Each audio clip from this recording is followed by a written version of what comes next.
Oh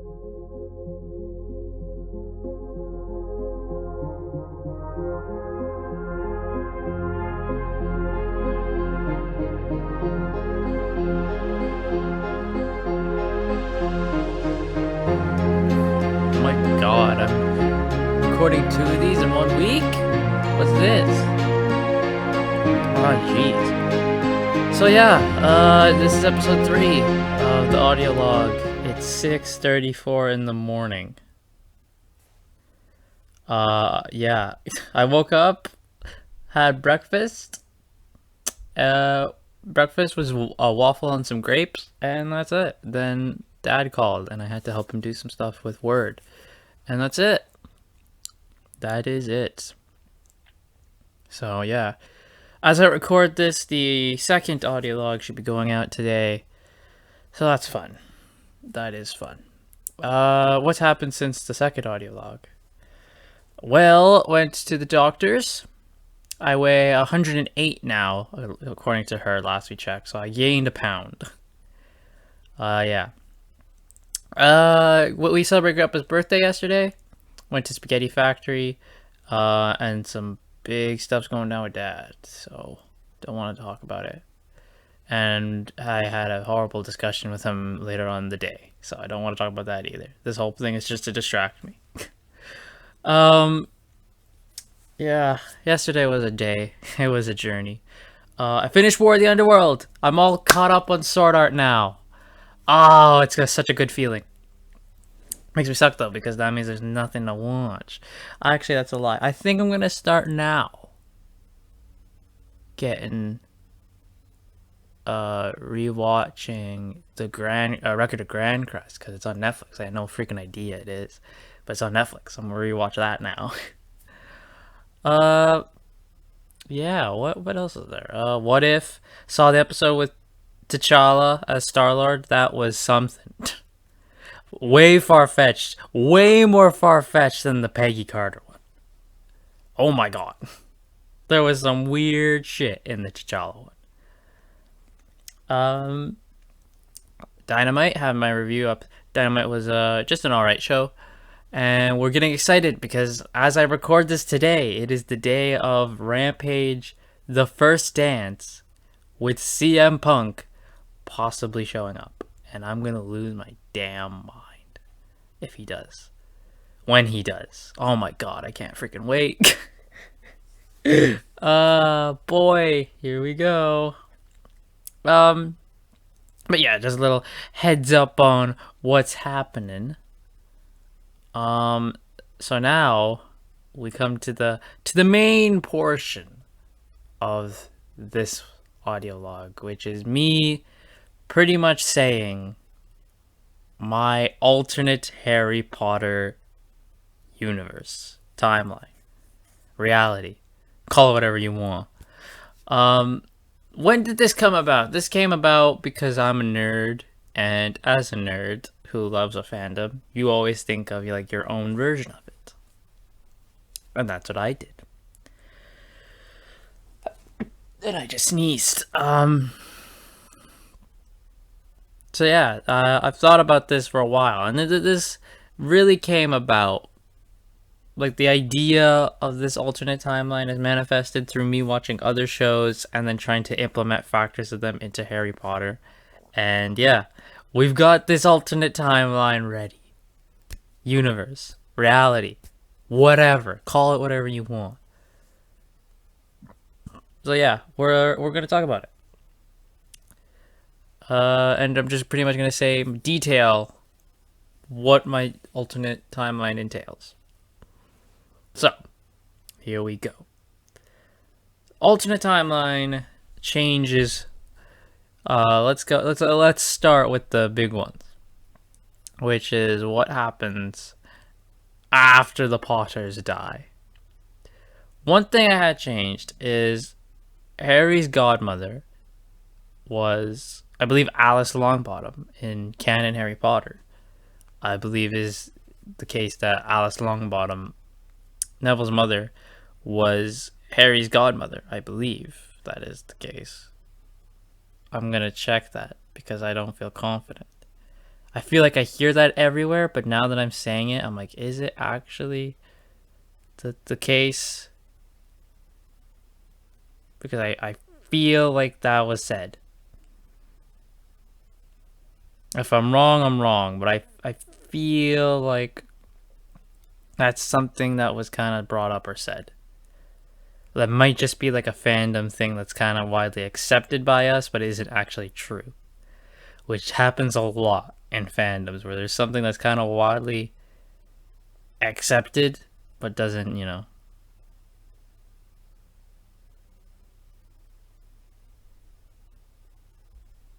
let's see, is that true? Oh, it doesn't look like it's true. Well, you know what? I believe that it is true. So, Um, in this world, Harry Potter's godmother is a woman by the name of Victoria Stratus, who would go on to be called Victoria Knott. Yes, we are using the Knott family in this alternate reality. So after James and Lily die, the thing with Sirius still happens, where he goes after Pettigrew is thought to be, the secret keeper, and all that stuff happens. But instead of Harry getting put with the Dursleys, because Victoria is Harry's godmother, she got custody of him. Even though that's not what Dumbledore wanted, he couldn't fight it, because the Wings and Gambit is like, no, she gets custody. So she did, and she raises Harry as pretty much her son. So Harry grows up with Theodore Knott Jr. as his brother, essentially. The two are raised like brothers. Victoria Knott, she is like she's a very kind woman. She loves Harry and her son equally. She treats them the same. She pretty much just treats Harry as if he was her son. And she just showers them with, love and adoration, but not being a pushover. She is strict with them when she needs to be, but she is overall like just a really nice person. Theo's father, on the other hand, Theodore Knott Sr., is a former Death Eater who, like Lucius Malfoy, got away with the whole "oh, I was under the Imperius curse" type thing. And he just kind of uses the fact that, like, hey, look, my family's taking care of the boy who lived. Look at my status. He doesn't give two shits about Harry. He is not the best father. If you can tell, he's very much like a Lucius Malfoy type character, who's really only just using Harry for to make the Knott family held in a higher regard. So, changes as well. There is a thing called family magic in this alternate reality, and that's pretty much given to the children of what are deemed the ancient and noble families, which are, of course, the Potters and the Knotts are ancient and noble families. So both Harry and Theo have family magic. Family magic is very much expressed by, it's kind of like their god, like their ultra mode is essentially what it is. I imagine it in my head when I'm thinking, okay, Harry's going to use go in super mode and use family magic. I imagine it as I guess I got the idea from Green Lantern, the animated series. When the Blue Lanterns are near them, the Green Lanterns get these green flames around them, and they glow, and they go God mode. That's how I imagine family magic is, but every person's flames around them is different. Harry's is light green, obviously, because his eyes, but I imagine Theo's light blue. And other people's, everyone's family magic has a different color, essentially. Harry and Theo also, this is another change in this reality. Harry and Theo are trained in sword fighting, as are a lot of the heirs and children of the ancient and noble families, because they all have a sword. Like the Knots have two swords. They have the Lord's sword, which is held by the Lord of the family. In this case, would be Theo Knot Senior, and the heir sword, which will be held in this case by Theo. Harry, on the other hand, holds the Lord's sword for the Potter family because he's the last surviving member. So he gets the Lord's sword. He doesn't claim his lordship until he's 15, which we will get to. So yeah, before Hogwarts, Harry and Theo are taught about, obviously because they're both from big families, they're going to be taught about magic soon. They can't practice magic, but they can at least be taught it. Trained in sword fighting, so they're good in sword fighting by the time they show up. Well, as good as 11-year-old, as good as 11-year-olds can be. So, yeah, Harry's personality is, of course, very different. He's a lot more outgoing, a lot more fun. A bit of James in there, I guess is the way to say it, because now he wasn't, abused for the first 11 years of his life. He was in a caring and loving environment with a adoptive brother who he loves, an adoptive mother who he loves, and just a quote unquote adoptive father who just kind of exists, but isn't like really nasty to him. So, Harry and Theo get on the train. They don't get to bring their swords with them. And they protest. Because who the hell wouldn't, as 11-year-olds, protest the fact that I get to bring a sword to school? So they get on the train, get in their compartment, and they are soon joined by their friends. Now, because both of them are from old ancient houses, they have to go to many parties that the other old and ancient houses hold as well. Of course, like ministry organizations and stuff like that. And they have made friends, specifically two. They will be, and I can... Oh, no, computer. They will be, and I can hear you all make multiple noises. You're either groaning or you're jumping up and down with excitement when I say the two names. They will be Tracy Davis and Daphne Greengrass are going to be their two best friends. You already know. If you're a true Harry Potter fan, you already know what's about to happen here. Okay, hold up. I just need to plug this in. Alright, and we're good to go now.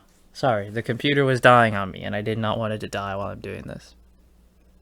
So, they've been best friends with Daphne and Tracy for a long time. They met them through the parties and all that. Daphne is like them. She has the heiress sword of Greengrass because she's the eldest daughter. So she's been trained in sword fighting as well. Tracy, on the other hand, isn't trained in sword fighting. She's not from an ancient noble family. In this, Tracy is just a half-blood. Her mom was a witch, her dad is a muggle. That's it. So how did they meet Tracy, I guess is what you're wondering. That is a very good question. How did they meet Tracy Davis? If I did have to think about it, I would say it would probably have to be because the fact her mother was like in a high standing. Like her mother works in a high position in the ministry that she can bring Tracy to these events. Type thing. So they get in their compartment. They're just chatting, having fun, being 11-year-olds. We do the thing where Ron enters the compartment. He looks for Harry, but they're like, "Oh no, Harry Potter's not here. He's not here. Go away." Because Harry's still uncomfortable with his fame in this one. He doesn't feel right that the wizarding world celebrates the death of his parents, essentially. Neville comes in. They all kind of know Neville. They're not friends with him, but they kind of know him from the organizations because the Longbottoms are also an ancient noble family. So they kind of know him. And they greet Neville. They're like, "Hey, what's up?" And he's like, "Hey." He tells them he's looking for his toad, Trevor. And they're like, "Oh, dude, that sucks. Why don't you just Accio him?" And he goes, "Oh, yeah." And he does the Accio spell, and he gets Trevor back. And then Draco comes in. He kind of sneers at them all because they've all never really gotten along with Draco Malfoy. He's obviously met Harry a lot by this point, again, at those meetings with the parties with the families. And they just kind of have like a bit of like a standoff there, and that's it. And then pretty much the rest of their train ride's pretty fun, you know? Having snacks, just being excited at the fact they're going to learn. I actually get to practice this magic. So yeah, of course, the children of the Asian noble families have a bit of a head start on a lot of the others. Theo, Harry, and Daphne have given Tracy like tips and tricks. I kind of told her about some spells and here and that, so she can have a bit more of an edge. We get to Hogwarts. Harry meets Hagrid for the first time because he's never met Hagrid at this point, unless when he was a baby, you know. Because Hagrid didn't take him to Diagon Alley. Harry just went with Theo and Victoria to Diagon Alley. Harry's wand, I gotta say, is the exact same. That doesn't change. His wand is the same. So, get to Hogwarts. We get to the sorting. Tracy, Daphne, Theo all go to Slytherin. Harry, this time, goes into Slytherin. He doesn't have Ron there to tell him Slytherin's the bad house. He doesn't have Draco there to make a shitty impression on him. He doesn't have Hagrid telling him, you knew who went to Slytherin. All that type of stuff.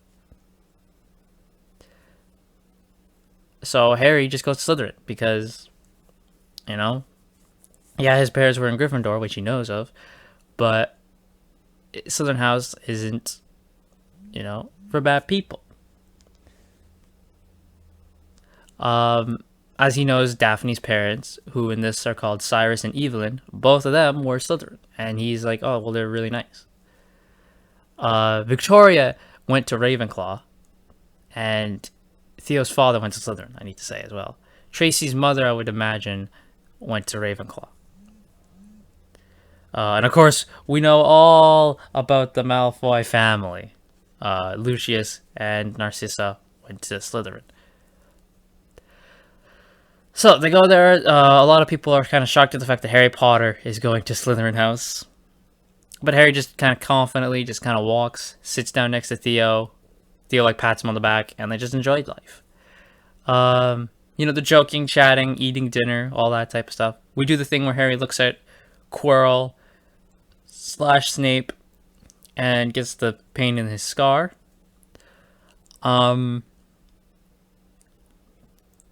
And that's it. They go to Slytherin, they go down to dungeons. That's that. A bit of animosity between Harry, Theo with Draco. But they kind of come to a tentative agreement. They're like, we're going to be with each other for the next 7 years. We're Slytherin. We're already the most hated house. We need to put up a bit of a united front here. So let's not try and kill each other. And they all kind of bit of a truce. Okay, we'll just kind of stay out of each other's way kind of thing. So then go through the classes. Charms, great for Harry and Theo. They love Charms. Charms is cool. They get to learn a lot of cool new spells. They're great at it. Transfiguration goes great for them as well. McGonagall, obviously, because Harry is Lily and James' son, is a bit more favoring towards him, even though he's in Slytherin. They have to turn their matchstick to a needle, which Harry, Theo, Daphne get just right off the bat. Tracy gets a good halfway there. Of course, Hermione still gets the matchstick into a needle. And she's a bit kind of, how do I say? Not jealous, but you know how Hermione Granger is, right? She has to be the best, and seeing that there's 3 others who could beat her doesn't make her exactly too happy. Hermione still goes to Gryffindor, by the way. Yeah, Ron Weasley, we need to talk about him. Ron constantly keeps trying to tell Harry, hey, you should ask for a resort, and you shouldn't be in Slytherin. Slytherin's an awful house. And Harry just kind of tells him to piss off. That's Ron in this year, at least. Kind of saying, Harry, Slytherins are evil. They're gonna corrupt you. And Harry just kind of tells him to just kind of waves him off like a little fly, kind of like yeah, get out of here. But let's get to the big one, potions class with Snape. Harry sits with Theo. Snape does his whole introduction. He says his 2 questions. I mean, 3 questions that he asked Harry in canon. He'll ask Harry in this, but this time Harry's gonna know the answers because he's obviously studied them at this. So he's also looked at both his parents' journals because both Lily and James wrote down journals of like Lily wrote down stuff about her potions experiments and her charms work. James wrote down stuff about his transfiguration work and some of the spells he used when he was an Auror that could be useful. And they kind of wrote these journals to help Harry, knowing like they may not be there for him because they know they're being hunted by the time they're writing these journals. So they write these journals for Harry as kind of like help for him. And Harry gets these journals when they went to Gringotts to withdraw money for him. They find the journals in the vault, and Harry takes them and reads them. And obviously Harry has read his potions book, and obviously Victoria has taught both him and Theo more stuff about potions. So Snape is he's a bit surprised that, James Potter's son knows potion stuff. But he does the Snape thing and just kind of walks away, and he kind of looks at the class after Harry gets it right and just kind of like, why aren't you writing it down? They do the potion. Harry and Theo's is perfect. Instead, when I believe it was Seamus and Neville's cauldron that kind of like blows up or whatever, Snape instead blames Ron Weasley, who's like halfway across the classroom. He just blames Ron for it. And how does the rest of the year go? It goes pretty just fine and dandy. Harry and his friends ignored the whole don't go into the corridor if you don't want to die thing. They're like, okay, we're just not going to go in the corridor. They don't care. Getting to Halloween, however, Harry doesn't want to go to the feast. And this is something that happens to him every year, which Theo then explains to Daphne and Tracy, who don't really know this, that every year on Halloween, Harry just gets a bit depressed because, anniversary of his parents' death. Harry says, he tells them, I don't really want to go, you guys go. But they're like, no, we're not going to leave you. So when Snape sees them still in the common room, because he comes to check to make sure everyone's at the feast, he's like, why the hell are you guys not at the common room? I mean, like, why are you guys not at the dinner? And, Daphne explains to Snape the whole thing. That, anniversary of Harry's death, he's not really feeling it right now. And Snape shows some kindness and tells Harry, okay, you don't have to go. Because we want to make Snape a lot more of a nicer person here. He's going to be a lot more nicer to Harry in this timeline. Harry's in Slytherin. Harry is a lot more knowledgeable at this point. So Snape would kind of take a bit more of a liking to him because he's acting a bit more Lily-ish in his schoolwork than James. Harry's personality is a bit of a mix between James and canon Harry. Like, he's a lot more joking, a lot more funny, a lot more laid back. But he's not a slacker. Like, his schoolwork is very much Lily Evans' quality of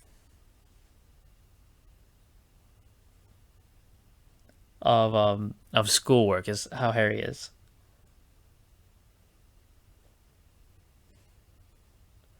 So, obviously on the Halloween feast, that's when the troll comes in. Obviously, the troll is taken down by the teachers. What happens to Hermione, I bet you're wondering, because Hermione's in the bathroom. Hermione just kind of hides. She doesn't die. She just kind of hides. I'm not going to kill 11-year-old. So the teachers stop the troll, and again, there's the wonder, how did the troll get in the castle? That ain't Harry or his friend's concern. They're just having some fun upstairs trying to keep Harry happy for Halloween, and they're just having some candies. That's all they're doing. They're telling funny stories. Daphne's telling funny stories about her sister, her little sister Astoria, who we're going to talk about Astoria later, going trick-or-treating. Like, they're telling just fun stories about trick-or-treating. Tracy tells them about like scary movies that she used to watch, all that type of stuff. They're just having fun. They're being 11-year-old kids eating candy. That's all you want to do when you're 11 and it's Halloween. You eat candy. That's what I did.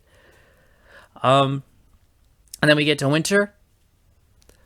And in canon winter, Harry stayed because he had no reason to go to the Dursleys. He didn't go with the Weasleys because he and Ron had only just been friends from the beginning of the year. And Ron stayed because I believe the Mr. and Mrs. Weasley anyway went to go visit Bill. But in this one, Harry goes home. He goes home to Theo, with Theo to the Knot Manor, because obviously that's his home. It's been his home for his almost entire life. So all four of our ragtag of our, what are we going to call them? The Silver Quartet, I guess, go home for Christmas. And like, well, we'll see each other at the Ministry's Christmas party, which is December 23rd.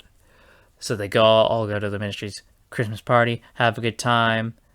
We're vibing, we're doing good. They exchange Christmas gifts at the Ministry Christmas party. And we're all good. Now, Harry would normally have gotten James Potter's invisibility cloak by Dumbledore at this time. The thing is, Victoria Knott had already taken the cloak. Dumbledore took the cloak shortly after Harry was given to Victoria. Victoria said, "That is not your cloak. That is Harry's heirloom from his father. Give me the damn cloak because I'm going to give it to him. It's his. It's rightfully his." Dumbledore and her fight a bit on this. She's like, "I can just go to the court." And Dumbledore's like, "Okay, all right. And he gives her James Potter's Cloak of Invisibility, which she has already given to Harry by this point. So Harry already has the Cloak of Invisibility. It's just locked in his room because Victoria didn't want him sneaking around Hogwarts. So Harry has an enjoyable Christmas. We're all good. Doesn't see the Mirror of Erised at all. We have a good Christmas. We come back in the new year. Everything's still going fine. Harry has no desire and knows nothing about the Philosopher's Stone. Yes, I'm going to say that. The Philosopher's Stone. Knows nothing. So, we're doing our thing. We're having a good time throughout the year. Harry's just joking with his friends, doing schoolwork. He's doing great. He's getting all he's going all E's and A's. No, wait. Because A's is acceptable. No, outstanding is the best one. So O's and EE's is Harry. With a bit of A in like history of magic, you know? We get to Easter holidays. Again, nothing's really happened. Harry and his friends stay in the castle for Easter holidays because they're like, it's not as big as Christmas. They kind of stay, and this is when Harry does find the Mirror of Erised by like wandering the castle one day on his own. He comes across the Mirror of Erised. He looks in it and sees his parents. Because they're still what he wants. Even though he loves his family now, he still wants the parents, you know? But he doesn't become obsessed with the mirror. He does show Theo, Daphne, Tracy, like, hey, look at this cool little mirror. You know? They all look at it. They're like, oh, they trade places. And that's it. Then they never see the mirror again. They don't get caught by the mirror in this. They're just like, oh, that's a cool mirror. That's how you would be if you were like, you just see the mirror, like, oh, that's neat. Then we get to the finale of the year. Quirrell went to go get the stone, obviously, but Dumbledore had taken care of him. So Quirrell is defeated this year by Dumbledore, not Harry. Dumbledore defeats Quirrell. Quirrell still dies, by different means, obviously. He doesn't die the same way he did in canon. Dumbledore just kills him a different way. Voldemort still leaves, flees, and we're good. No one knows. Harry does not know Voldemort's still out there. At all. He's just content with having a normal year at school where he was one of the top students. So we get back to summer. Harry's enjoying his time. At this point in summer, Harry has a conversation with Victoria where she tells him, she's like, hey, You and Theo can now bring your swords to school, essentially. Of course, Harry and Theo are ecstatic. She goes, now that doesn't mean you can go around waving the swords, chopping people's hands off. You can bring them for protection, type thing, right? Like, you can keep them there for protection. She goes, I have no doubt Draco Malfoy already had his sword with him. Which Draco did. Draco had the Air Malfoy sword, but he just kept it in, like, his compartment. So that's what Theo and Harry are going to do. They're just going to keep their sword in their little drawer just so they can have it. They're at Hogwarts. Maybe in case the situation arises, they might have to use it. So no Dobby telling Harry, don't go to Hogwarts. Because Dobby was sent by the Malfoys to tell Harry, hey, don't fucking go to school.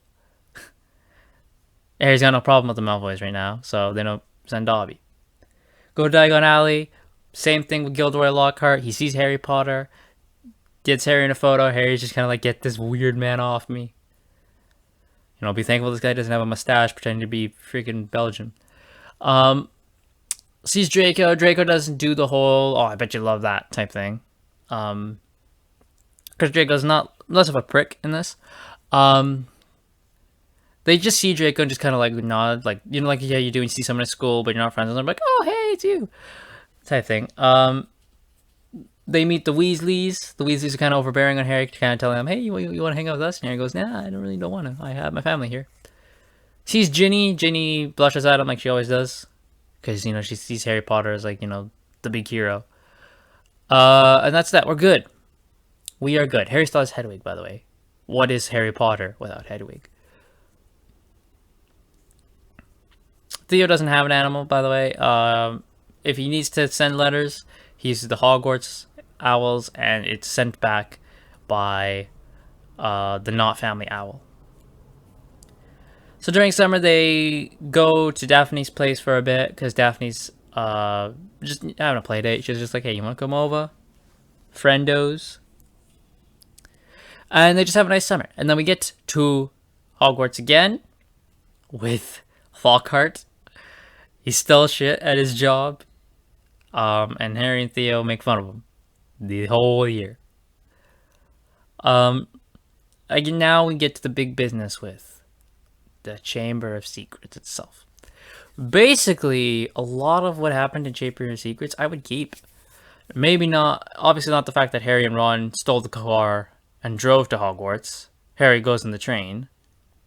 But a lot of the stuff inside does happen. Like, Harry does use Parseltongue during the dueling club. He doesn't fight Draco. He fights someone else, like Seamus Finnegan or something. And still uses the Parseltongue to save Justin Finch-Fletchy. The school still thinks Harry is Slytherin's heir and all that type of stuff. Obviously, Theo, Daphne, and Tracy are like, that's the stupidest thing I've ever freaking heard. And some Slytherins are obviously, like, a majority of the Slytherins are like, yeah, that doesn't make sense. Don't worry, we know. And the ones who are kind of iffy on Harry aren't going to say anything out in public because Slytherin needs to be a united front. When it comes to Draco doesn't believe Harry is Slytherin's heir. Harry's like, hey, my boy. Ron and Hermione very much still do what they do in canon and want to find out who's Slytherin's heir. Ron says it's Malfoy. Hermione's like, probably not Malfoy, but Ron. They still use the Polyjuice Potion to go check. Hermione doesn't turn into a cat in this, so she can actually go with Ron into Slytherin dorms to, during winter break, to find out to interrogate them as Crabbe and Goyle to see if Malfoy is Slytherin's heir. It goes pretty much the same way for them as it did with Harry and Ron in canon, except Draco doesn't wish death on Hermione. Yeah, so still, the people who get petrified, Colin Creevey, Justin Finch-Fletchy, Nearly Headless Nick, all that type of stuff.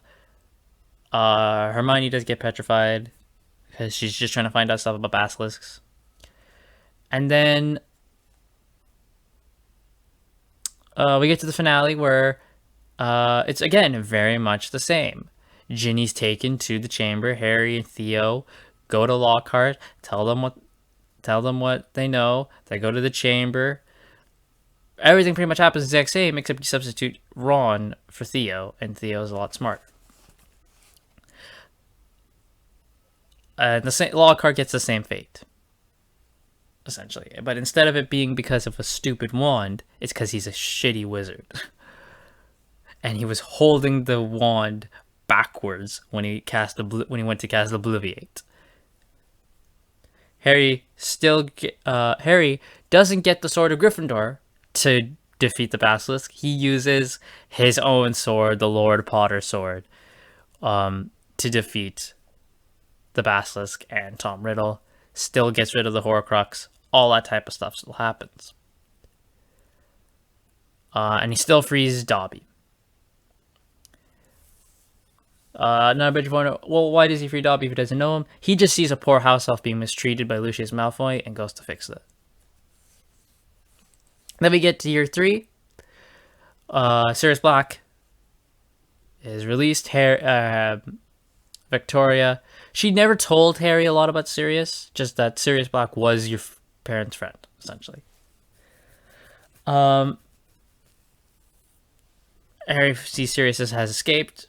Victoria kind of lays it all on the table, what she knows at the time. She's like, look, Harry, he's your godfather, he betrayed your parents, all that type of stuff. Harry's very pissed and wants to kill Sirius. We'll get to the train ride. The seating positions have changed. It used to be on one side Harry, Theo, other side Daphne, Tracy. It is now switched to now Theo, Tracy, Daphne, Harry. And this is where we get a little bit of the relationship of our quartet changes. Not much.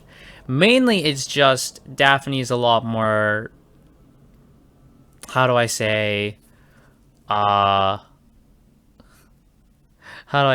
she's a lot more, I don't want to say kinder, because Daphne's not a mean person, but she kind of is a lot more touchy and sides with Harry a bit more. So we can just start to build the fact that Daphne's got a crush on Harry. Harry, of course, being a normal teenage boy, has no fucking clue what's going on, and just still sees Daphne as, oh yeah, she's my friend.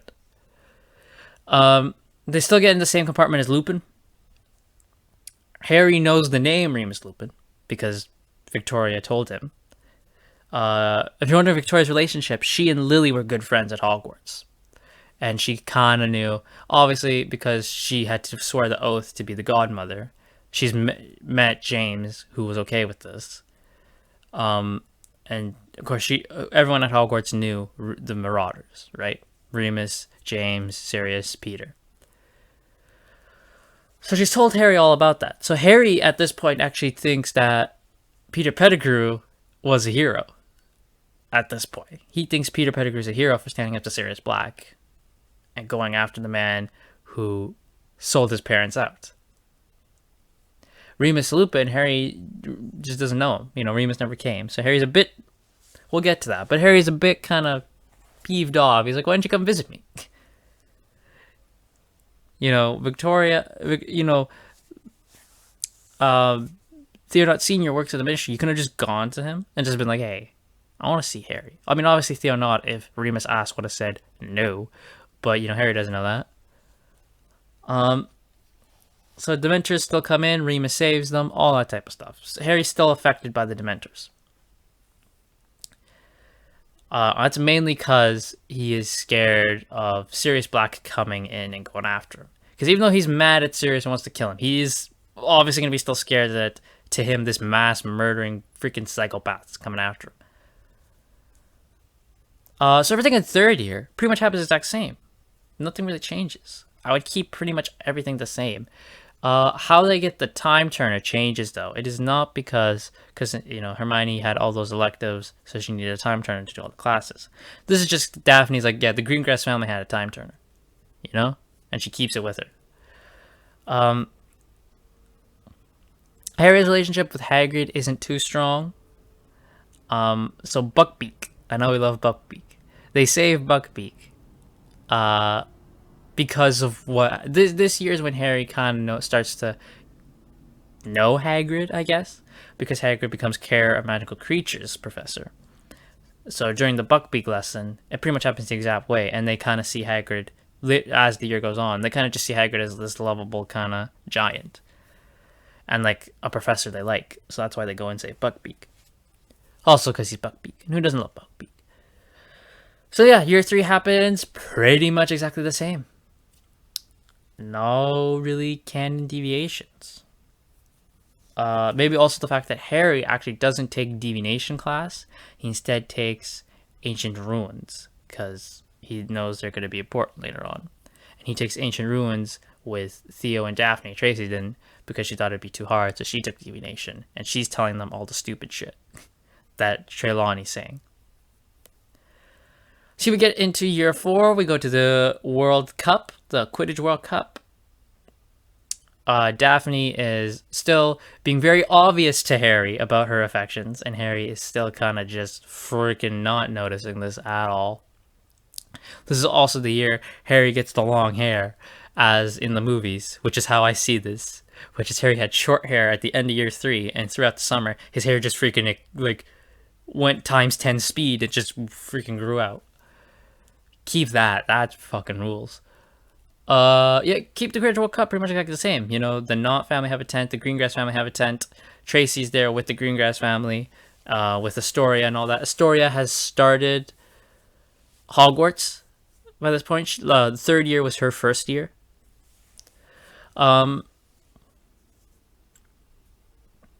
So yeah, we're all good. The same thing happens. The Death Eaters come.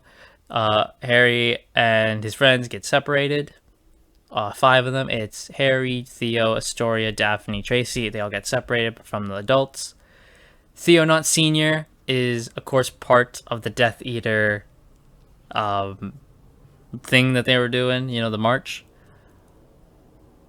And one of the Death Eaters, they are eventually found by one of the Death Eaters, who Harry and Theo try to fight off, but as strong as they are, they're not going to beat him. Victoria comes in. She fights the Death Eater. She takes him down. One of the Death Eaters shoots a cutting curse at Harry, and Victoria pushes him out of the way, takes the cutting curse to the chest, and eventually she bleeds out. So we're gonna... Year 4 is the year they go dark. We're starting off dark with Victoria not dying at the Quidditch World Cup. Theo is fucking pissed. Harry is fucking pissed. Theo Knott Sr. is indifferent on this. Doesn't care. Just building up the fact he's a dick. And the fact that his marriage with Victoria was just a marriage of family. Like, they didn't love each other at all. It was just the Stratus family and the Knott family made a marriage contract between them to unite the houses. That's it. At the funeral, Harry and Theo are both just freaking rocked. Theo, his mother. Harry, she was good as his mother. She was his adopted mother, essentially. Sirius sneaks out and goes to the funeral to comfort Harry. And he kind of comforts Theo too, because, you know, he knows Harry sees Theo as a brother, so he just kind of like, you know, like, bring it in. So we start off the Hogwarts year very gloomy. You know, Harry's not as bad as Theo, but Harry is a bit less happy, a bit depressed. Theo is just in a shell. Like, he's just out of it. And what sucks is now, because Victoria is dead, Theo Knott Sr. is their full-time guardian. It has been a fucking ride with him. Because he couldn't get away with a lot of shit with Victoria. Because Victoria's like, I am actually the guardian, you're not. Now she's gone, it's kind of moved on to him, so they're fucked. Thankfully, the Quidditch World Cup for them took place near the end of summer, so they didn't have to endure it too much. But it was like it's been a noticeable, like, been a tough time. So they still bring their swords, obviously. We get to Dumbledore announcing the Goblet of Fire, which kind of brings Theo out of it a bit, because he's like, oh damn, the Goblet of Fire. Because they all know about the Goblet of Fire. They've done research on it. As it's been part of their teachings from their families. When we get to the selection of the Goblet of Fire, happens exactly the same. Cedric, Victor, Fleur, and then Harry. Tracy asks him, how'd you get your name in the goblet? And he goes, I didn't. This was done to me. And he tells them everything that happened, so they all are on the same page here. Astoria is very easily convinced Harry didn't do it, and she kind of tells her friends, and Slytherin builds up a united front with Harry. And Harry is very open at the fact that this was done to me. I did not put my name in this goblet. Someone did it to try and kill me. And Slytherin is united with him. Like, okay, we can't let the other houses take us down here. So they don't turn on Harry. Harry is not alone in this. He's got his friends. He's got his classmates helping him. Even Draco. Draco's there to be like, yeah, we gotta unite here. So those Potter Stinks badges are not made by Slytherin. They are made, and they're made by the Gryffindors, specifically Seamus, Dean, and Ron. They make the Potter Stinks badges. Neville, we gotta talk about Neville. Neville is really the only Gryffindor to tell Harry, look, I believe you. He's like, we've met a couple times. Well, yeah, we're not good friends, but we met a couple times. I know you wouldn't do something like this. And this year they build a bit more of a connection with Neville. The friendship with Neville kind of starts here. We get to the first task. Happened very much exactly the same. Hagrid still tells Harry, hey, look, here are the dragons, all that type of stuff. So when it comes to time for the first task, Harry's not as unprepared as he was before, because the four of them have come up with some plans. So Harry beats the dragon, and we're all good. He gets the egg, he opens it in the Slytherin dorms, you get the Screech, and they're like, what the hell? Thankfully, some of the Slytherins, like the upper years, are smart and know, hey, you need to go and put that in a lid because that's the mermaid tongue. So Harry goes, oh, okay. So he goes to the fourth year boy's dorm, puts his egg in the bathtub, and then dunks his head in, and here's the message. And then he's like, okay, well, I got the message. It's going to involve something with mermaids in the Great Lake. That's good. I will think more about this after winter break. So we get to the Yule Ball. Well, Snape tells this again. The boys are not particularly happy here. But for Harry, he's like, who am I going to ask? And this time, Harry isn't a fucking moron, and he asks Daphne. And Daphne is easily going to go like, yeah, yes, I want to go to this ball with you, please. Theo, on the other hand, he asks Tracy, and Tracy goes, yeah, I will go. Theo and Tracy's relationship is not as obvious as Harry and Daphne's is. Harry is now, at this point, starting to get feelings for Daphne. Daphne still has the carryover from third year.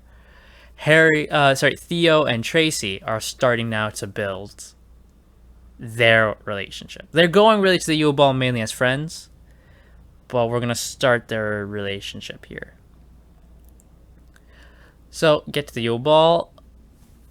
Harry and Daphne, they dance a lot, and they eventually, to get away from the noise, they go to the courtyard, they chat, all that type of stuff. Daphne and Harry let all their feelings out, and they kiss. They get together here at the Yule Ball.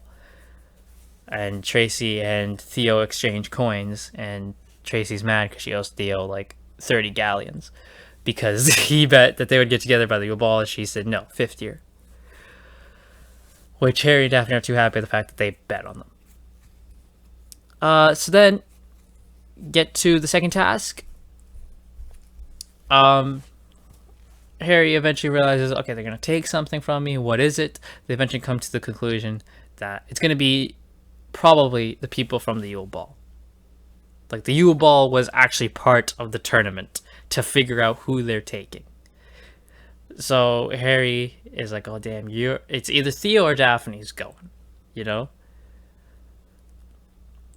So they find a tracking charm that Harry puts on both Theo and Daphne, where essentially he puts it on them, and then when he says the charm name, and then like say he says the charm name and then Daphne, only he is gonna see like this golden like faint line that's gonna go out and lead him to Daphne.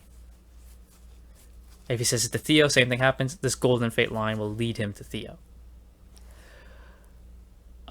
During their research for Harry's like, how am I gonna survive? They see Neville and he tells them about gillyweed, and they're like, Neville, you rule. Can you get us some gillyweed? He goes, yeah, I can easily do that. Because I gotta keep Neville in here. Get to the day of the second task, they're like, okay, it's Daphne. Harry, we get to the second task. Harry saves Daphne, and then he's the first one out. Harry's the first one out. He completes the task, easy money. Then we see Fleur. She gets injured. She couldn't save Gabrielle. Harry's like, I have to go back in there. So then he saves Gabrielle.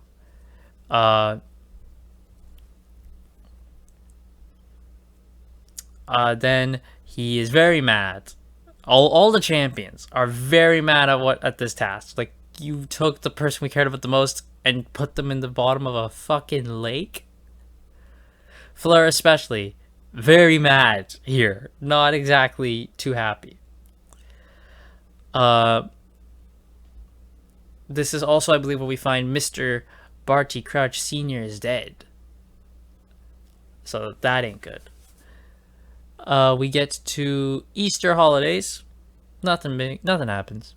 Nothing happens now. Until the third and final task.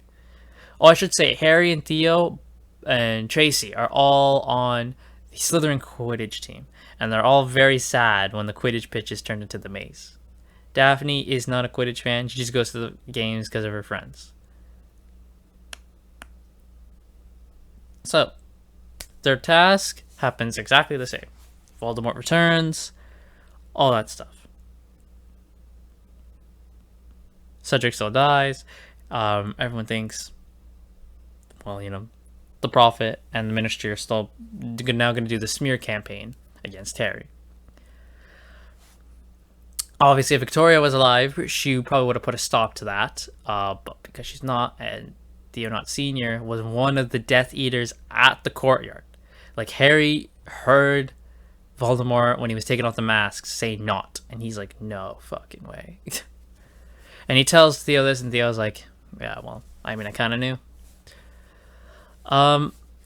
And, Daphne offers Theo and Harry, she's like, you guys can come to my house, for the summer if you want. And they're like, nah, well, we're gonna have to go.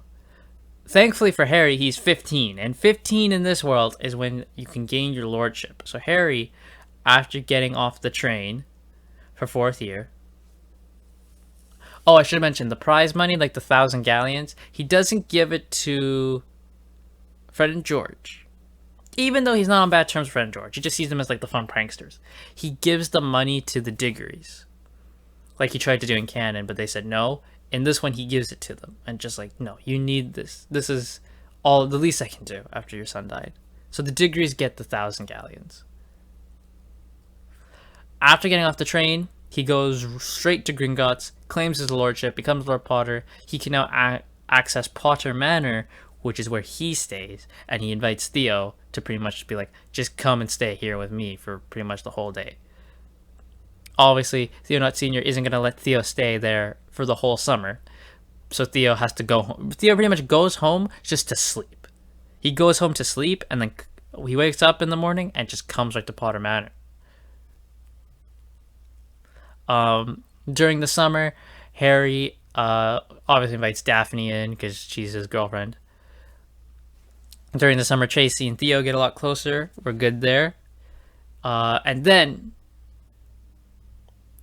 one day, Sirius sends Harry a letter, pretty much telling him all about Order of the Phoenix, all this stuff that's going on, and tells Harry, Dumbledore wants you to come to Grimmauld Place to be here for the rest of the summer with the Order of the Phoenix. Harry says, I'm not going to stay there for the whole summer. I'll come by, because I've got my manor here with... I got my adopted brother, pretty much. I got my girlfriend here. I got my I got one of my friends over here, Tracy. I'm good. Type thing. Harry is reading some of the books in the Potter family library that are like books that the Potter family's collected throughout their centuries of being there, and he's learning all these new magic. He and Theo and Daphne are still advancing in their sword training. They're getting they're really good at this point. Now they can go toe to toe with like the best of the best in their sword training, and Harry's trying to act fully access his family magic. Out of the three of them, Daphne's the closest to like fully unlocking her family magic here, and the family that's the thing I want to mention as well. The family magic is one of the main reasons they have the swords. The swords are also kind of like they help them control their family magic. All the swords have a gem in them, like near the handle. All the swords have a gem, and that gem, when they access their family magic, glows. The color, glows up, and then they get like their color fire around them and go super god mode. So the swords act as a bit of like something to help them, like an aid to help them control the family magic. And Daphne is the closest to getting it to work. So they go to Grimmauld Place for the first time. They see all the Weasleys there. Harry greets friend George. He's like, "Hey, my pranksters." Because Harry and Theo pulled a couple pranks on people they don't like, mainly Ron. He sees Ginny, kind of greets her, just kind of like, "Hey, what's up, Ginny?"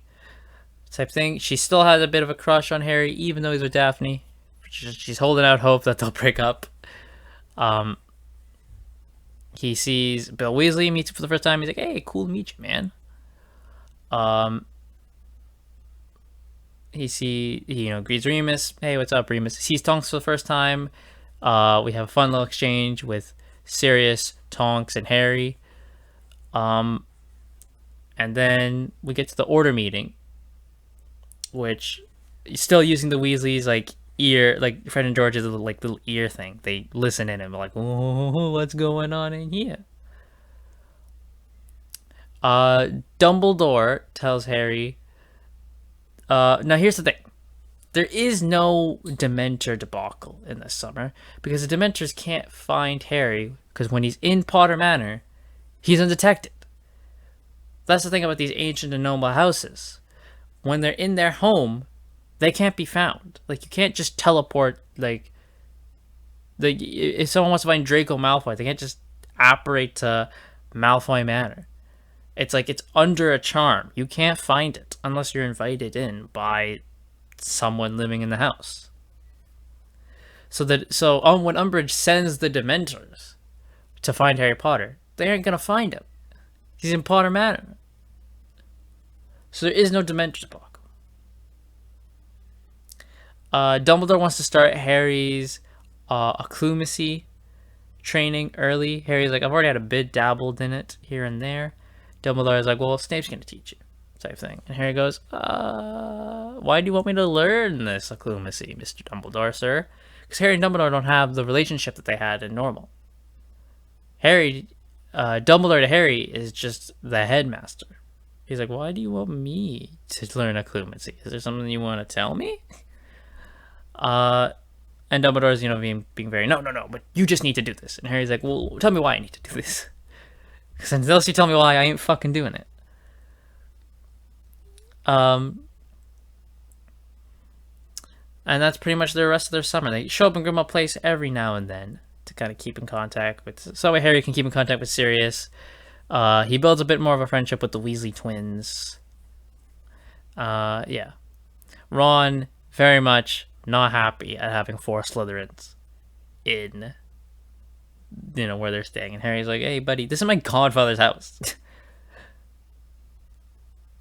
So we get to 5th year, entering the train. Neville joins them in the compartment because they're more good friends with Neville at this point. We meet Luna Lovegood for the first time. We're all fine and dandy here. Now, as for the prefix for this year, it is still Draco and Pansy. Even though Harry is the best male student in Slytherin that year, still goes to Draco because Draco's still Snape's favorite. Goes to Pansy as well. Just because he doesn't want to give it to Daphne. You know? That's really the only reason. Snape just doesn't want to give it to Daphne. And plus, Pansy and Draco are doing their on and off again. We are kind of together, we're kind of not. So Snape's like, fair enough. You guys get to be prefects. Even though they're like, Daphne, you should have been prefect. She's like, yeah, I know, but whatever. I get to relax. Coming to Gryffindor prefects, it is Dean Thomas and Hermione Granger. Come to Hufflepuff, I believe it'll be, we'll say Susan Bones and Zachariah Smith. And then Ravenclaw is going to be, we'll say Michael Corner and Lisa Turpin are our Ravenclaw prefects. So we get inside Hogwarts. Umbridge is still there, and she's still the bitch she is. And fifth year happens all pretty much exactly the same as well. Umbridge still makes Harry write I must not tell lies. She still has him in the trap. Like, who's the Ministry gonna believe? Umbridge or Harry? Still starts the DA, though it's not called Dumbledore's Army. It's the Defense Association. That all happens. With the Patronuses and all that. It all happens pretty much exactly the same. Except we get to when Umbridge finds the Defense Association. Dumbledore still says, alright, yeah, I set it up. It's not in his name, but he's like, I told Harry, set this up. So fifth year, there's not a lot to change in fifth year, really. We get to when Harry gets the vision of Sirius. And, he tells him, Voldemort's got Sirius. I gotta go. So who goes to the Ministry with him? It's going to be Harry, Theo, Daphne, Tracy, Neville, and Luna tags along. That is your 6 people going to the Ministry to find Sirius. They get there, and Harry, when they get to the compartment with all the prophecies, Harry hears the prophecy for the first time. Like, they got there before the Death Eaters. Harry hears the prophecy. And it's like, well, that has something to do with me then. And he goes, and Harry figures out the prophecy. I gotta kill Voldemort, essentially. Death Eaters show up. They're like, this was a trap. We get the whole escape thing. That all happens exactly the same. Except Sirius doesn't die here. Sirius just gets wounded. Bellatrix blasts him into a wall, and he kind of falls down, and that makes Harry go in a rage, because Sirius is, at this point, the only family he's got. It's Remus, Sirius, and Theo. They're his family. They're like the only family he has. But Harry sees, like, Sirius and Remus, they're the last links to his birth parents he's got. Theo is, like, his new family. If that makes sense, what I'm saying. Harry defeats... when Voldemort goes inside Harry defeats him, again, with that feeling of love type thing. But this time, the feeling of love isn't just a general feeling of love. It's more towards Theo, his brother, and Daphne, his girlfriend, is more or less where that feeling of love's coming from. Harry, when he gets back to Hogwarts, tells Dumbledore, I heard the prophecy. I have to beat Voldemort. And Dumbledore, at this point, lays out the Horcruxes to Harry. He tells Harry, you've got a Horcrux in your skull. Harry says, why the fuck didn't you tell me this sooner? Dumbledore says, I want you to have a childhood and just enjoy yourself. Harry can't rebuttal, I didn't have one because of the Dursleys, because he did have a childhood. And Harry goes, well, I kind of would have liked to know. Buddy, I really would like to know. So Dumbledore says, all right, Harry, we're gonna start training you next year when you come here. Harry's like, that's fucking great. Let's do it. And then Dumbledore says, now I want you to do your occlumency with Snape next year, because Harry didn't do it this year. He says, do it next year because of the connection. And Harry goes, fine, I'll do that next year. So we're good. We're entering sixth year. Everything's going great. We have established the new Marauders, is what they officially call themselves. The six that went to the ministry, all deemed themselves as one six group, one big 6-person group, as the new Marauders. That was Harry's idea, obviously. During the summer leading into sixth year, Harry and Daphne hang out more in like Muggle London. Like Harry kind of shows her Muggle London for the first time because she's never really been there. Harry has. So that's like one of their dates. He just takes her to Muggle London. Dumbledore tells Harry, "Hey, I need your help in persuading Horace Slughorn." Harry's like, "Cool, I'll go." The whole thing Slughorn happens pretty much exactly the same. Dumbledore tells Harry Snape's teaching, and Harry's like, "Oh, that's cool." Like Snape's teaching defense, and Harry's like, "Oh, that's cool. I like Snape."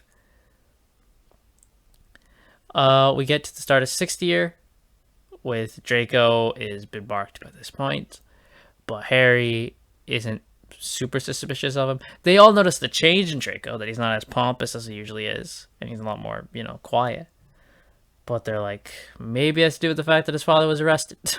Probably has to do with that.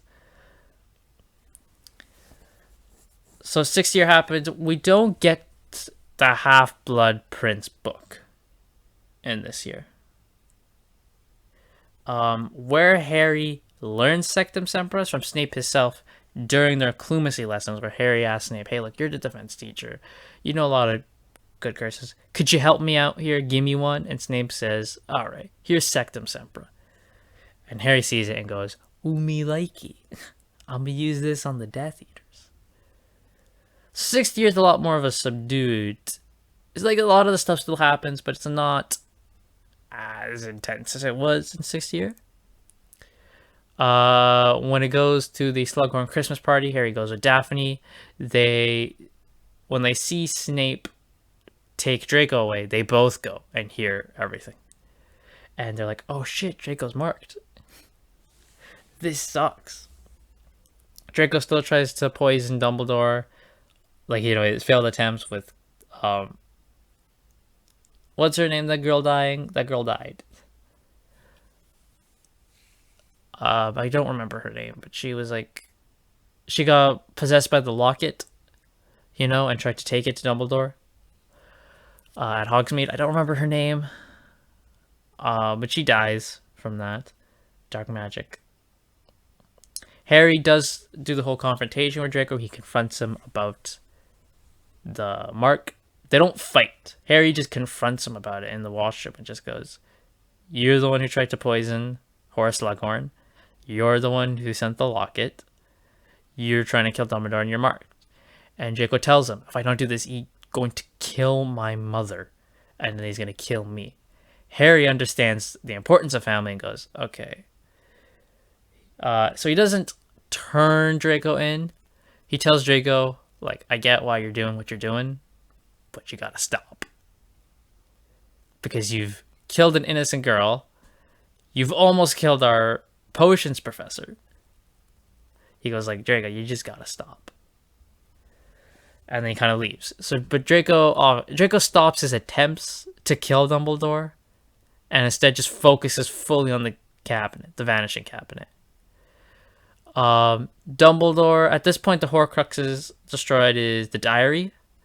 The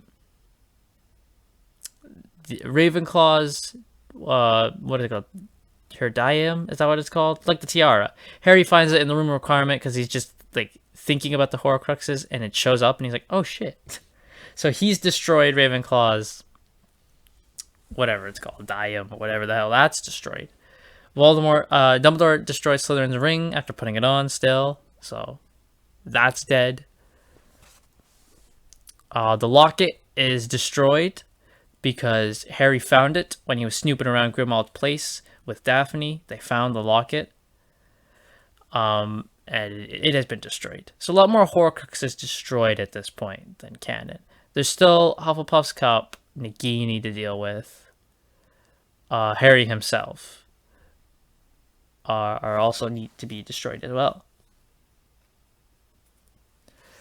But like a lot of the artifacts are gone. So now you're probably thinking, well, how does Dumbledore dies pretty much exactly the same way, except he's not weakened at that point.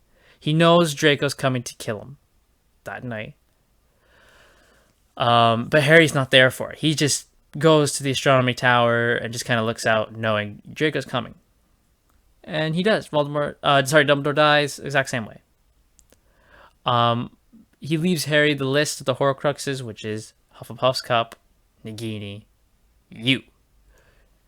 So like, okay, who would have Hufflepuff's cup? They come to the conclusion, Bellatrix would. She's Voldemort's right hand. Okay, we need to get into the Lestrange Vault. How do we get in? What's an easy way to get into the Lestrange Vault? Instead of saying we're going to polyjuice ourselves, like, we can just kill the Lestranges. And then by right of conquest, we can gain their vault. And Harry goes, I like that idea. So during summer, Theo and Harry track down Rudolphus Lestrange. They corner him in an alley, and they have a big, brutal fight, but they eventually kill him. So he's dead. They're also doing this as justice for Neville and his parents. Then they do the same thing. They corner Rudolphus, Rabstaban Lestrange. They corner him, kill him. Bellatrix the only one. Bellatrix now knows what they're doing and says, well, I ain't fucking leaving. And then they're like, we've got two of the Lestranges dead. So we're close to getting Hufflepuff's cup. We just need Bellatrix dead. Bellatrix is, of course, hiding away in Malfoy Manor at this point. Because she now knows what they're doing. So like, we need to get Nagini, which we're not going to get Nagini until the final battle. They know that. They know Nagini's final battle type shit.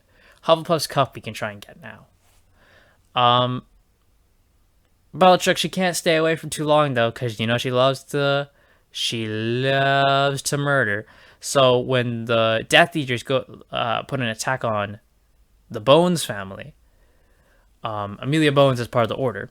She calls the siren for the Order, and the Order are like, oh shit, they're attacking the Bones family. Harry goes with them, and he goes like, no, I gotta kill Bellatrix Lestrange here. We've gotta kill her here, because if we kill her, we get the cup, and that's another Horcrux dead. Sadly, he gets close. He injures her. Harry doesn't take on Bellatrix all by himself, obviously. He and Sirius team up to take on Bellatrix. Tonks joins in a little bit as well. But with Bellatrix, she's wounded, but she still escapes. And Harry just kind of like screams, like, God damn it. So close. So getting into 7th year, Harry, Theo, Daphne, Tracy, they don't go back because they know, like, if we go, we're gonna die. Tracy tells her parents, you gotta get out of the country. So her parents go to Australia. And they're like, yeah, she's like, you gotta get out of this country. Theo Not Senior, full Death Eater, man, and Theo doesn't stay with them. Theo's officially moved into Potter Manor at this point. Daphne's parents have gone into hiding. They're staying at a Greengrass cabin that people don't know about. Astoria is gone to Hogwarts, though. She has still gone to Hogwarts because the Greengrass family is like a neutral family. They're not a light family. They're not a dark family. They're a neutral family. So Astoria still goes to Hogwarts. Even though Daphne's aligning herself with Harry puts her on the light side, they don't want Astoria to be part of that. So they're kind of like, she's going to go to Hogwarts, sign that we're still kind of neutral here.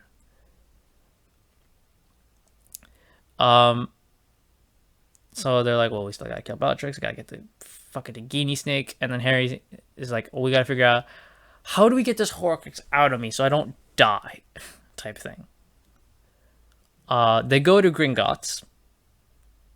Because Daphne's like, why don't we just ask the goblins? Goblin magic is a lot different than wizarding magic. Maybe we're thinking about this all wrong. We can ask the goblins. So you ask the goblins do a check on Harry. They're like, yeah, there's evil magic here. We can take this out of you for a price. And Harry's like, the Potters are super rich in this world. Harry's like, fuck it. Let's go, man. I got the money. So they do a ritual on Harry, and they take the Voldemort out of his Horcrux. So they defeat the Horcrux there at Gringotts. So that's another one dead. I'm sorry, I'm tired. It's 7:49 in the morning. Because the Horcrux dead. Harry is out of it for like a week. He is asleep. He's like in a mini coma. essentially. And Daphne is just fucked because, her boyfriend is in a fucking coma. Harry wakes up and he says, I feel a lot better. Like, we're keeping that theory that the Horcrux was keeping Harry from reaching his full power. And Harry's like, I feel a lot fucking better. And because the Horcrux is gone and Harry can now access his full power, he gains his family magic with the sword and all that. He's ready. Daphne, I forgot to mention, Daphne found her family magic in the middle of 6th year. She got her family magic. Harry now, at the beginning of 7th year, has got his family magic. Theo, they work with him, they get him his family magic going. Neville obviously still went to Hogwarts. So like, it's like, maybe we can contact Neville. Get like get like an army going here. Cause they're like, the order's in a bit of a disarray. And they're not gonna do much. So we gotta take the initiative here. So they get in contact with Neville via Aberforth, Dumbledore. They're like, wait, Dumbledore's got a brother. We can use him. They get in contact with Neville. They set up with the rest of the Defense Association, get that army going. They help Neville with his family magic, and Neville gets the Heir Longbottom sword, and he's ready. No Sword of Gryffindor. The Heir of Longbottom sword is what Neville gets. So the final battle happens a lot earlier than in canon. Happens around Christmas time. Because they're ready. They're like, we gotta kill Bellatrix, and then we can just someone's like, we'll kill Bellatrix.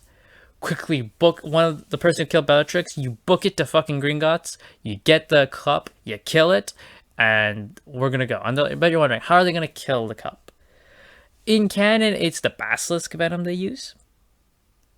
In this one, yes, basilisk venom does work, but also their family swords are really powerful, and their family swords can destroy a Horcrux. So during the final battle with the Order, the Hogwarts students versus the Death Eaters. A lot of death. Remus Tonks still die. Sirius gets injured to where he has to use a cane for the rest of his life. Fred still dies. I guess, does Lavender Brown die? I can't remember if she dies. I think she does. In the movie, she dies. So we'll keep that scene. Lavender Brown dies. Colin Creevey dies. A lot of death. Harry is still Teddy Lupin's godfather in this timeline as well. So when he sees Tonks and Remus, he's fucked. Because he's like, damn, that is shit. He sees Sirius still alive, but in a bad way. He's like, god damn it, we gotta... At least you're alive. Fred Weasley's dead. Astoria is fighting in the final battle, even though she's too young. She goes like, I am not leaving. I'm gonna fight in this fucking battle. And they're like, yeah, you're too stubborn to stop. All right, you can fight in the battle. She's fucked up by the end of the battle too. Of course, Astoria's got the Greengrass family blood curse as well, so she should not be fighting in this battle at all. Which that's still a thing. The Greengrass family blood curse is still a thing, and Astoria still has it. It skipped Daphne and went to Astoria, so the Greengrass family blood curse still exists. And that's one of the things Daphne was looking for in the Potter Manor when she's there with Harry is there a way to stop this blood curse? Because, she wants her sister to have a long life. Astoria, at this point, has kind of already accepted that she's not destined to live long, which is also one of the factors she wants to fight in this battle, because she's like, I'm dying. I'm going to die soon anyway. Fuck it. If I die here, I die in, Blaze of Glory. Draco in the final battle. He is like how he was before. He's kind of in the background, doesn't want too much problems to deal with. Draco's very much the same as he was in the original final battle.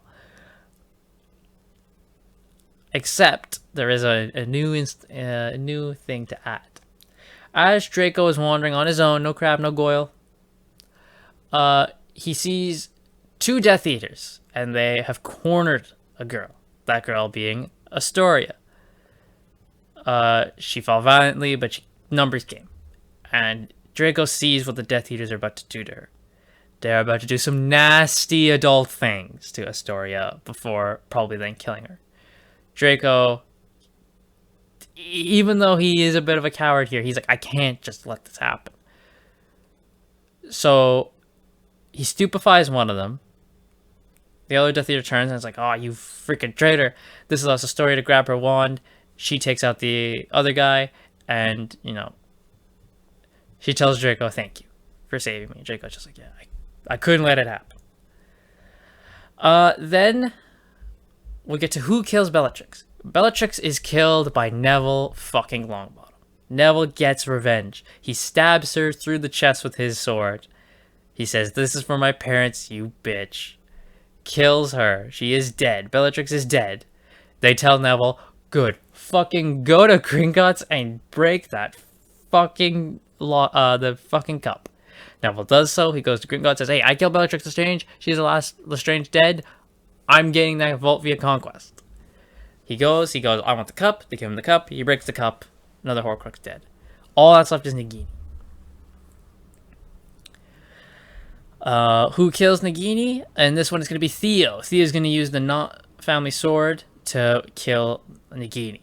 So Nagini is dead. Theo has a bit of a confrontation as well with his father. And it ends with Theo killing his father. Theonot Sr. dies in this battle. They start fighting with their wands, doing magic. Eventually, when Theonot is beaten by Theo by his wand, Theo goes, no. We're not fucking done. So he takes his father's wand, kicks it away. He puts his own wand away in his holster, takes out his sword, and tells his father, let's go. So we have a good sword fight between his dad and him, ends with Theo stabbing his father through the chest, and they fight on, not a bridge, because the bridge is blown up, just like in normal, but, on that walkway where people come to enter Hogwarts. They fight there. Theo stabs his dad and pushes him off the walkway, and his dad falls all the way down. So now Theo is the only Knot. And as he kills his dad, he took the Lord sword from his father and just kind of gives a little look and a smirk like, yeah, this is mine